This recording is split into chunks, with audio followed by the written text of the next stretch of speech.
En el vídeo de hoy vamos a hablar sobre plugins y te explicaré por qué es una mala idea utilizar plugins tanto para Webflow, Figma u otras plataformas. Soy consciente que en cada vídeo, lo puse en un comentario, que en cada vídeo cambio la estructura de, el enfoque. De hecho hoy estoy apuntando hacia las pantallas y hacia la ventana y hoy tengo el foco aquí y tengo todo aquí. Hoy tengo el micro muchísimo más cerca de lo normal, me lo he ido apartando también. Que soy consciente que estoy haciendo cambios en el setup y en cómo tengo todo montado, pero es que estoy intentando buscar la mejor forma y como puse en un comentario, realmente me da igual. O sea, soy consciente que estoy haciendo estos cambios, soy consciente que estoy haciendo cambios en el color grading de los vídeos y que cada vídeo pues se ve un poco diferente, pero realmente no pasa nada porque estamos aquí precisamente para ir mejorando los vídeos poco a poco y la clave está en no parar, en seguir subiéndolos y ya está. He subido vídeos incluso con un grano aquí que me salió, que se me hizo una herida gigantesca y es que hay que continuar y hay que seguir grabando. Iremos mejorando poco a poco y iré haciendo los cambios pertinentes hasta que encuentre pues la configuración más óptima y sea esa la que vayamos usando. En el vídeo de hoy vamos a hablar sobre plugins, como he comentado en la intro. Los plugins es algo muy interesante y muy importante en cada programa. Cuando se utilizan de forma correcta son súper útiles porque nos ayudan muchísimo a optimizar procesos y automatizar ciertas tareas. Pero también son un problema porque hacen que no tengas control o no sepas bien qué es lo que está pasando con las cosas que se automatizan. Lo primero de todo, vamos a desglosar el vídeo en dos partes. Vamos a diferenciarlo por niveles, entre los que saben y los que son un poco más avanzados. Por lo general, los plugins son herramientas que están muy bien y nos ayudan a automatizar ciertas tareas o hacer cosas que no son de forma nativa en la propia aplicación, pero son realmente un arma de doble filo. Empezamos desde el principio, desde los niveles más básicos.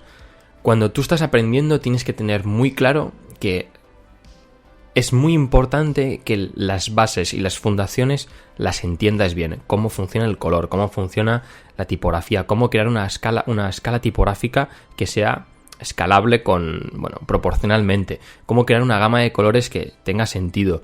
Cuando estamos empezando es muy importante tener esto en cuenta porque hay que saber cómo se hacen las cosas. Los plugins lo que van a hacer es automatizarnos estos procesos, pero no sabemos realmente qué es lo que está pasando para que esto ocurra. Aquí la pregunta es, ¿sabrías hacer la tarea si no utilizas el plugin? Si tú utilizas plugins para crear una escala tipográfica o una escala de colores, ¿tú serías capaz de hacer la escala de colores o la escala tipográfica sin el plugin y utilizas el plugin únicamente para ahorrarte esos 3, 4, 5 minutos que te lleva? Si la respuesta es sí, es decir, sabrías hacerlo, entonces es un buen uso del plugin. Si la respuesta es no y utilizo el plugin precisamente porque no sé hacerlo, entonces no deberías estar utilizando el plugin y deberías aprender a hacer esto. Hay que tener en cuenta que en diseño y en desarrollo, sobre todo en Webflow hablaré yo, hay que tener en cuenta que saber las bases es fundamental porque luego, en X situaciones, cuando te encuentres haciendo un proyecto o haciendo cualquier cosa en la que no puedas utilizar plugins o el plugin no resuelva ese aspecto tan específico que tienes que tener los suficientes conocimientos como para poder improvisar. Pero para improvisar tienes que tener esos conocimientos y esos conocimientos solamente te los da la experiencia cuando aprendes a hacer las cosas. Cuando quiero hacer una escala tipográfica, busco en Google cómo hacer escala tipográfica, lo busco en YouTube, practico, hago varias escalas tipográficas y cuando ya sé hacer escalas tipográficas, entonces cojo un plugin que me ayude a automatizar esa tarea que ya sé hacer sin el plugin. Muchas veces incluso los plugins cuando los utilizamos generan errores o cosas que no son correctas. O más que no sean correctas es que no es una best practice, no deberíamos realmente hacerlo así. Es como crean muchas guarradas como para solucionar aspectos muy específicos de formas, muy guarras y muy sucias y poco escalables.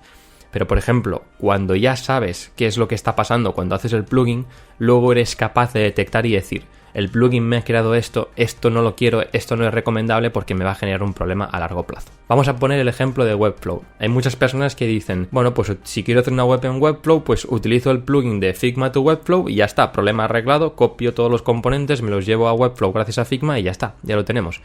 Esto realmente no es muy recomendable porque realmente el plugin de Figma hacia Webflow lo que está haciendo es llevarse las estructuras que has hecho en Figma a Webflow, pero es que en Webflow no lo tienes que hacer así. Realmente tú si tienes carpeta A y carpeta B y esta carpeta A y B te la llevas a Figma, de Figma a Webflow, te va a recrear la carpeta A y B a la perfección en Webflow, pero es que realmente en Webflow seguramente necesites entre la A y la B, necesites muchísimas más capas y carpetas entre medio. Entonces tú, cuando estás creando esa página web en Webflow y utilizas el plugin, si tú sabes hacerlo sin el plugin, te vas a dar cuenta y vas a decir: hostia, esto no lo ha hecho bien, o aquí le he aplicado una propiedad que a mí no me gusta. Una de las cosas que hace este plugin, por ejemplo, es específicamente esto: aplicarle propiedades que tú no quieres aplicarle, como por ejemplo un 100% de width, por ejemplo el subrayado de los estilos te los marca automáticamente sin ningún motivo.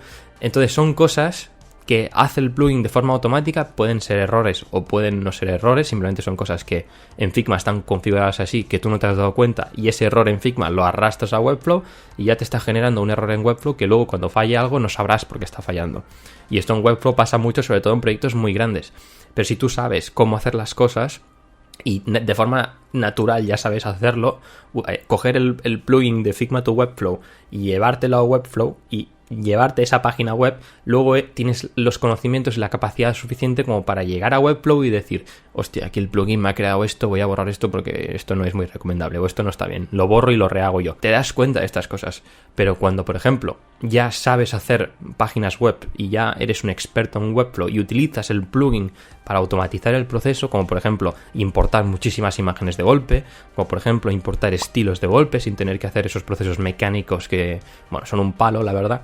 Cuando haces esto, entonces está súper bien utilizado. De hecho, hay que utilizarlo porque hay que también intentar trabajar de forma inteligente y hacer un uso de nuestro tiempo de la forma más optimizada y inteligente posible. Pero si no tienes ni idea y te dedicas a utilizar plugins y a meter cosas, luego vas a tener errores por todas partes, o hay cosas que no van a funcionar y te vas a estar rompiendo la cabeza en ver por qué esto no está funcionando. Y entonces la diferencia entre qué me cuesta aprenderlo desde cero y qué me cuesta arreglar el error, realmente arreglar el error, van a ser muchísimos más dolores de cabeza que si tienes que aprenderlo desde cero. Entonces yo te recomiendo que, a medida de lo posible, en Figma y en Webflow o en otras herramientas, utilices los plugins. Sí, pero intenta que utilizar los plugins cuando tú ya sabes hacer las cosas, cuando sea para automatizar tareas que en un clic pues aplicas 1000 cambios, como por ejemplo, tienes 50 páginas en Figma y quieres cambiar el fondo de pantalla en todas las páginas de un golpe. Pues vale, no vas a estar cambiando el color una por una, pues cambias una,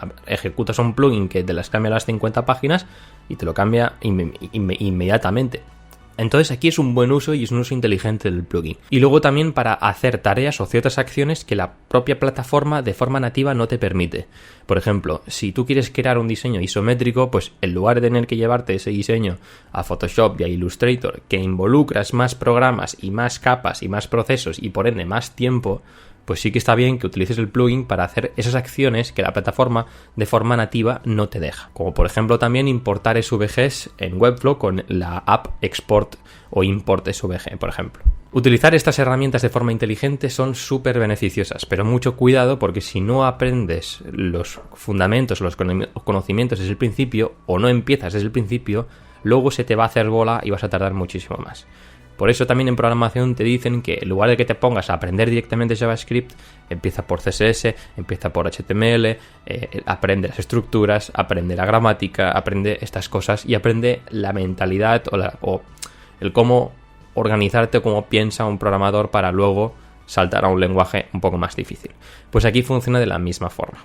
Si no sabes hacer las cosas, parte de esa base. Sé honesto contigo mismo y di: no sé hacerlo, voy a intentar aprender, buscando en YouTube o buscando en Google o buscando donde sea, y voy a intentar aprender a hacer las cosas.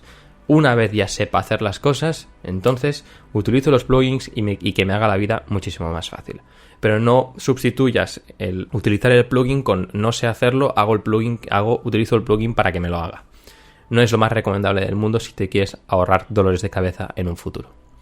Así que nada, realmente hasta aquí el vídeo. Era un tema cortito, pero para mi gusto muy interesante y algo que me hubiese gustado que me explicaran desde el principio, porque yo siempre he sido una persona muy de ir a saco y de buscar el resultado lo antes posible, y realmente lo que es barato al principio y rápido y decir qué guay, me lo hace el plugin súper rápido, luego verás que es un dolor de cabeza a largo plazo.